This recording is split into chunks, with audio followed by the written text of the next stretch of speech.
ಬೆಳಗಾವಿ ಜಿಲ್ಲೆಯ ಸವದತ್ತಿ ತಾಲೂಕಿನ ಮುನವಳ್ಳಿ ಪಟ್ಟಣದಲ್ಲಿ ಮುನವಳ್ಳಿ ಕ್ಲಸ್ಟರ್ ಹಂತದ 2024-25ನೇ ಸಾಲಿನ ಪ್ರತಿಭಾ ಕಾರಂಜಿ ಸ್ಪರ್ಧೆಯನ್ನ ಸ್ಥಳೀಯ ಜೆಎಸ್ಪಿ ಸಂಘದ ಶ್ರೀಮತಿ ರೇಣಮ್ಮ ತಾಯಿ ಯಲಿಗಾರ್ ಹಿರಿಯ ಪ್ರಾಥಮಿಕ ಕನ್ನಡ ಶಾಲೆಯಲ್ಲಿ ಆಯೋಜನೆ ಮಾಡಲಾಗಿತ್ತು.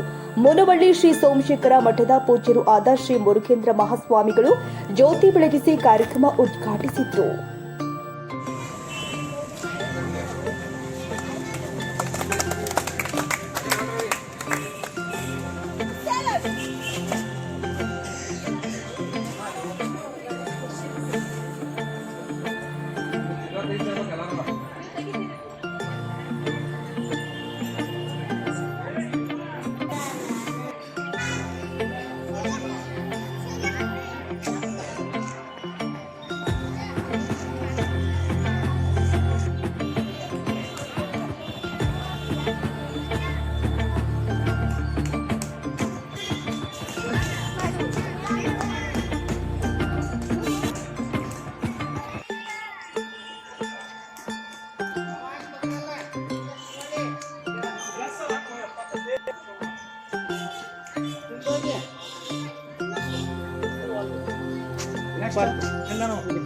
मोहम्मद यासीन सनदी यूजीएस नंबर 2 मुनवाई सर